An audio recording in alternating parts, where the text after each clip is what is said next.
করতে এসে গেছে বাঁকুড়া থেকে ডেঞ্জার মিউজিক। আর ডেঞ্জার মিউজিক যখন মেহুডন গানটা লাগিয়ে শুরু করতে চলেছে, তখন আপনাদের তো মন দিয়ে শুনতেই হবে, আর তার সাথে তালে তালে নাচতেও হবে। আর হ্যাঁ, একটা কথা মনে রাখবেন, ডেঞ্জার মিউজিক যখন বাজবে, 8 থেকে 80 সবাই নাচবে। আর ডেঞ্জার মিউজিক যখন বাজবে না, কোনো অডিয়েন্স আর নাচবে না। তাহলে বন্ধুরা, আর দেরি কেন, চলুন তাহলে কোমর বেঁধে নেমে পড়ি।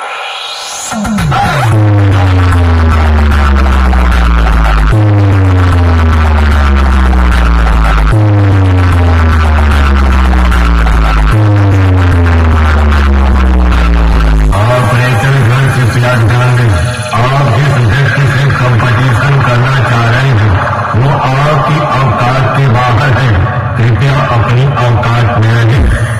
डेंजर म्यूजिक प्रेजेंट बांकुड़ा থেকে यह नाम नहीं, ब्रांड है, ब्रांड है,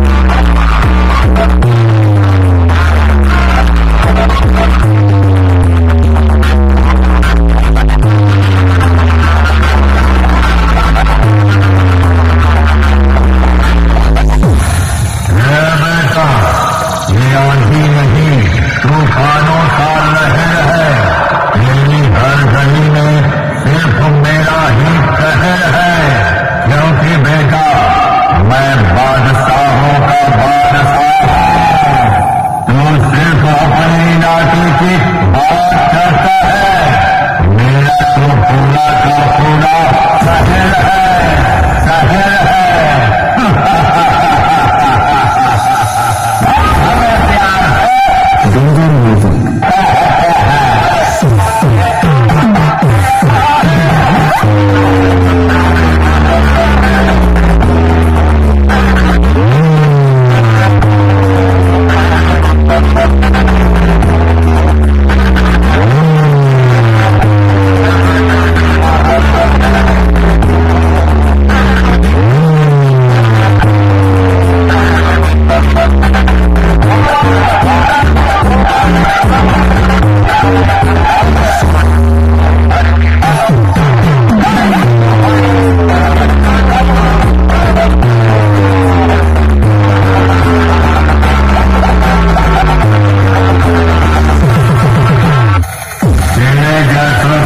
बजा बजा के कचरा